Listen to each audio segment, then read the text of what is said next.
इंडी गठबंधन के आचरण की उच्छृंखलता और उद्दंडता तो हम सब देख ही रहे थे।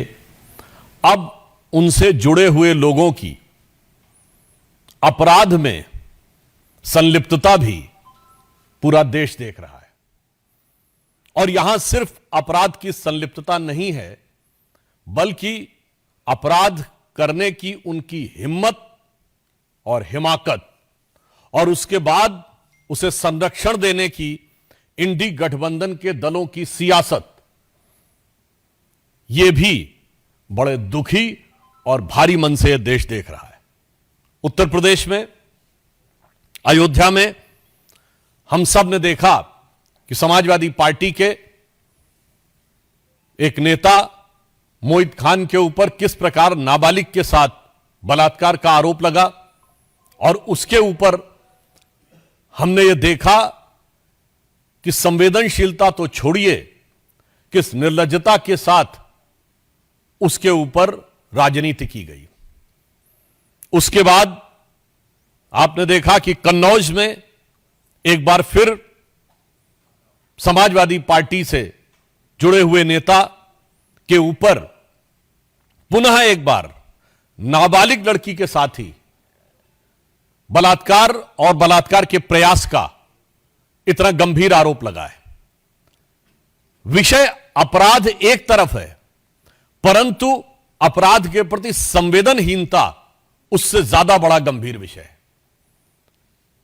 कन्नौज के इस प्रकरण के ऊपर पहले समाजवादी पार्टी का यह कहना कि उससे हमारा ऐसा संबंध है, वैसा संबंध है नहीं है।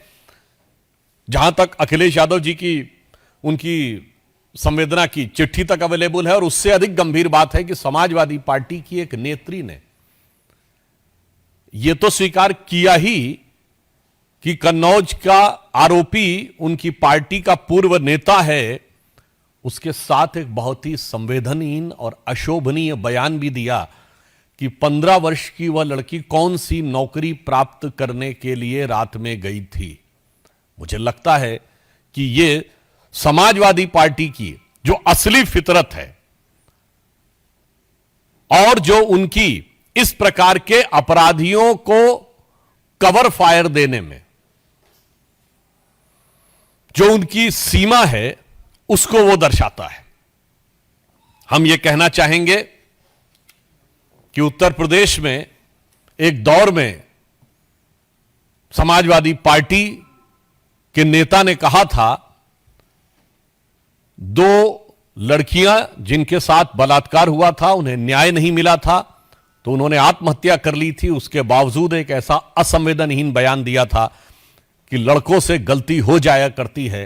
आज मैं कहना चाहता हूं कि यूपी के जो 2 लड़के हैं, जो चुनाव के समय कहते थे 2 लड़के, उन लड़कों के साथ के जो लोग हैं वो गलती नहीं अपराध कर रहे हैं।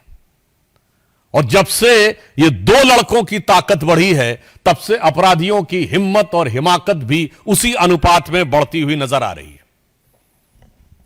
दुख की बात यह है कि इस प्रकार के विषय पर, जहां नाबालिग बच्चियों के साथ इस प्रकार के दुष्कर्म का आरोप हो, वहां पर ईमानदारी से, क्योंकि हम यह मानते हैं कि अपराध और अपराधी को जात पात, पंथ, मजहब और राजनीतिक दल के तराजू पर नहीं तौलना चाहिए, उसे सिर्फ अपराधी देखना चाहिए। परंतु उसके बावजूद बजाय संवेदनशीलता के अनेक प्रकार की मांगे की जा रही हैं।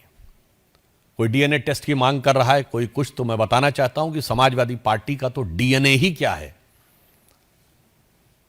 अपराध और अपराधियों का सहज साथ, यह पूरे उत्तर प्रदेश को पता है कि अपराधियों के हौसले सबसे ज्यादा बुलंद समाजवादी पार्टी के शासनकाल में होते थे। और समाजवादी पार्टी का असली डीएनए, मैं समाजवादी पार्टी के ही बहुत पुराने समाजवादी नेता हुए और शायर हुए अदम गोंडवी, जिनकी की एक बड़ी प्रसिद्ध पंक्ति है, और ये मैं कैविएट लगा के बोल रहा हूं, ये उनके शब्द हैं, मेरे नहीं हैं। उन्होंने समाजवादी पार्टी में आए हुए आपराधिक तत्वों के हौसले बुलंद होने पर दुखी होकर लिखा था कि यह समाजवादी आंदोलन कहां पहुंच गया। उन्होंने यह लिखा था कि काजू भुना है प्लेट में और विस्की गिलास में, उतरा है रामराज यूं विधायक निवास में। और आगे उनकी लाइन है, पक्के समाजवादी हैं तस्कर हो या डकैत। मैं कैविएट लगा के बोल रहा हूं, उनकी लाइन है, मेरी नहीं। पक्के समाजवादी हैं तस्कर हो या डकैत, कितना असर है खादी के उजले लिबास में। तो मुझे लगता है कि यह समाजवादी पार्टी के ही एक समाजवादी नेता के दिल का दर्द आज की समाजवादी पार्टी के असली डीएनए यानी राजनीतिक डीएनए को बताने के लिए पर्याप्त। दूसरी, उससे भी अधिक दुखद, जघन्य और दुर्दांत घटना जो कि पश्चिम बंगाल में हुई, और दुख की बात यह है कि वहां पर इससे भी अधिक विभत्स तरीके से अपराधियों को संरक्षण देने का जो प्रयास किया जा रहा है वो और भी अधिक दुख देने वाला है।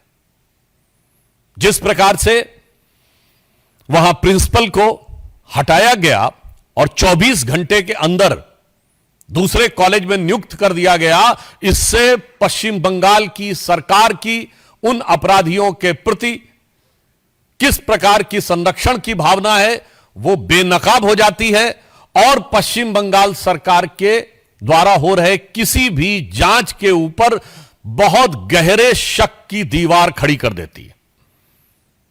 आज मैं पूछना चाहता हूं कि पश्चिम बंगाल की मुख्यमंत्री जी की इतनी ममता उस प्रिंसिपल के प्रति क्यों है, और मैं यह भी पूछना चाहता हूं कि जब मांग की जा रही है कि सीबीआई को वह जांच दे दी जाए, तो आप यह कह रही हैं कि इतने दिनों तक यदि यह ना हो सका तब सीबीआई की बात करेंगे। तो मेरा सीधा सवाल और आरोप है तृणमूल कांग्रेस की सरकार से कि इतने दिन की मोहलत किस लिए दी जा रही है।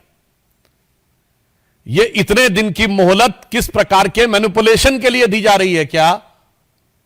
क्योंकि संदेश खाली में भी हम लोग यह विषय देख चुके हैं। यदि आपका दिल ईमानदारी से इस विषय पर जांच कराना चाहता है तो देश की सर्वोच्च जांच एजेंसी को त्वरित जांच क्यों नहीं स्थानांतरित की जा रही है? Why immediately the investigation is not being transferred to the highest investigative agency of the country?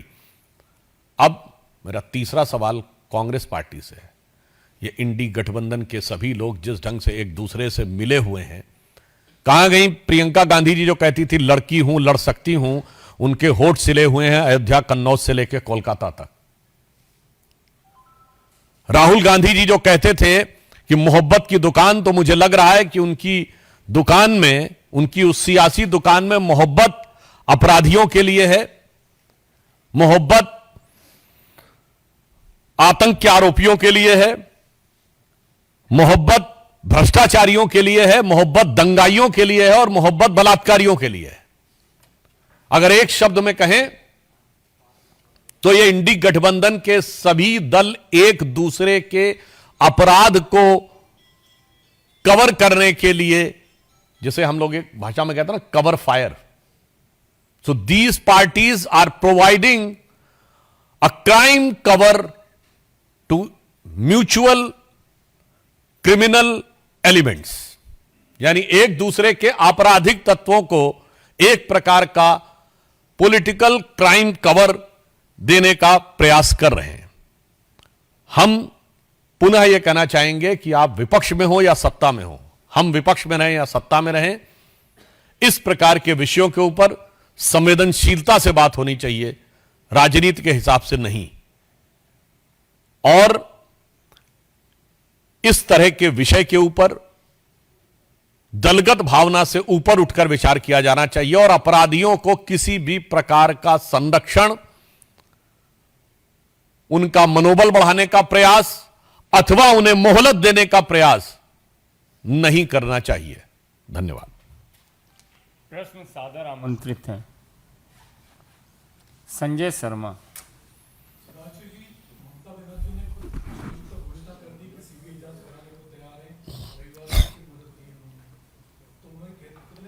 यही तो हमारा सवाल है, ये इतने दिन की मोहलत किस लिए दी जा रही है? जिस ढंग का आचरण रहा है कि आपने प्रिंसिपल को वहां से हटाया और इमीडिएटली दूसरी जगह बनाया, तो उससे तो शक होता है कि यह मोहलत किसी मैनिपुलेशन को ध्यान में रखकर तो नहीं दी जा रही है। और कोई प्रश्न? ठाकुर रविंद्र सिंह, रुक जाइए भाई साहब। ठाकुर रविंद्र सिंह, जी न्यूज। ये विषय के ऊपर पहले पूछ लें। रविकांत राय, टाइम्स नव भारत। घटना हुई है उसमें ये भी पता चला है कि ये व्यक्ति जो है अखिलेश यादव और डिंपल यादव के चुनाव कैंपेन में उनके साथ था और सबसे करीबी व्यक्ति सांसद प्रतिनिधि। माना जाता है। देखिए, जानकारी तो यह है पब्लिक डोमेन में कि वो डिंपल यादव जी के सांसद प्रतिनिधि भी रहे हैं। उनके परिवार में संभवतः किसी शोक के अवसर के ऊपर अखिलेश यादव जी का बाकायदा संवेदना का लिखित पत्र भी है। तो मानी हुई बात है उनकी पार्टी से संबंधित रहे होंगे तभी कोई पत्र लिखे, या फिर समाज का कोई बहुत प्रतिष्ठित व्यक्ति हो। तो मुझे लगता है कि अब इसमें बचाव की गुंजाइश नहीं है और समाजवादी पार्टी को यह साफ समझ लेना चाहिए। और देखिए, इन दोनों में कैसी आपस में, इन सारी पार्टियों में अपराधियों के संरक्षण को लेकर मिलीभगत होती है।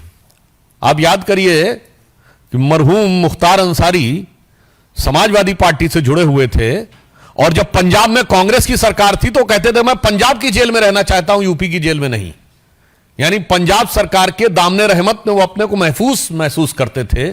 तो इससे समझ में आता है कि अपराधियों को लेकर इन दोनों दलों के बीच में, कांग्रेस और सपा, इन दोनों लड़कों के बीच में कैसी दुरभिसंधि है।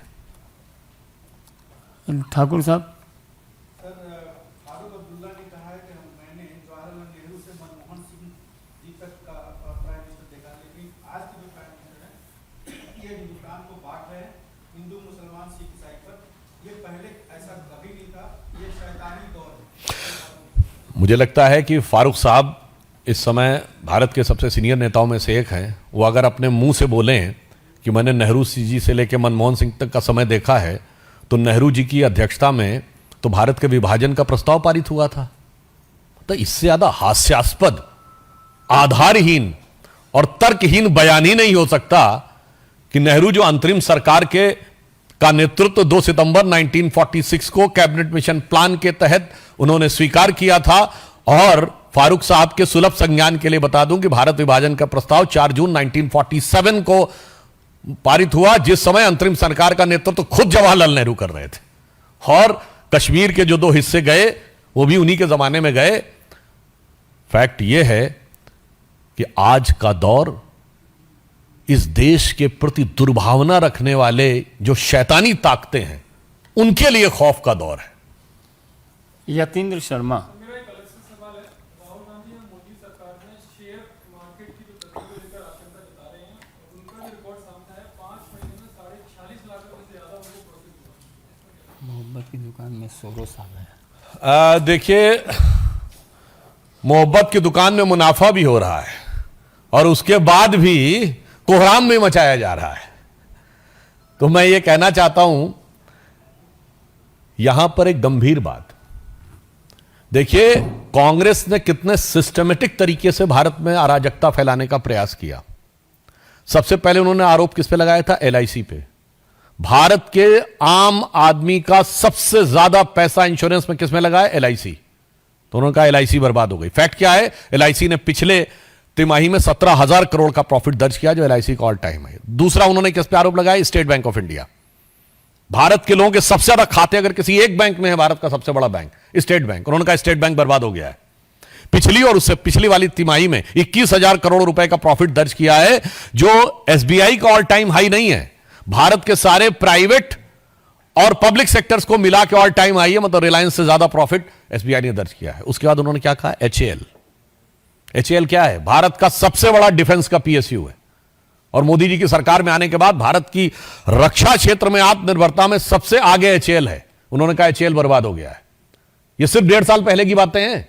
2023-24 एचएएल का रेवेन्यू 29,000 करोड़ रुपीस है, जो ऑल टाइम हाई है, और 80,000 करोड़ का उनका पाइपलाइन में है। उसके बाद अब सेबी के ऊपर अटैक। तो हमें साफ समझ में आता है कि भारत के हर उस आर्थिक संस्थान के ऊपर आक्रमण है जिसके की द्वारा भारत की आर्थिक शक्ति और आर्थिक संपन्नता उभर कर सामने आती है। और उसके बाद आप याद करिए, चुनाव में क्या वादा किया था कि हर परिवार की एक महिला को 1 लाख रुपए देंगे। कितने परिवार हैं? 140 करोड़ की जनसंख्या, 4.5 पर्सन पर फैमिली है, 4.5 से डिवाइड करिए, 31 करोड़ के आसपास आएगा। और अभी बजट आया, हमारा रेवेन्यू रिसीप्ट कितना है? 26,80,000 करोड़, यानी 27 लाख करोड़ से कम भारत सरकार की आमदनी है। और कहते थे 31 करोड़ परिवारों में लगभग सभी को 1-1 लाख दे देंगे, यानी 31 लाख करोड़ रुपया बांट देंगे। और बहुत से गरीब और कम शिक्षित लोगों को वो भरमाने में सफल हो गए। ये साफ बात देख लीजिए कि ये आर्थिक अराजकता फैलाने का लक्ष्य है कि नहीं। और साथ में कौन? मैं कांग्रेस से पुनः ये बात जो कह चुका हूं रिपीट करना चाहता हूं, हमेशा विदेशी कंपनियों के साथ आप क्यों खड़े रहते हैं?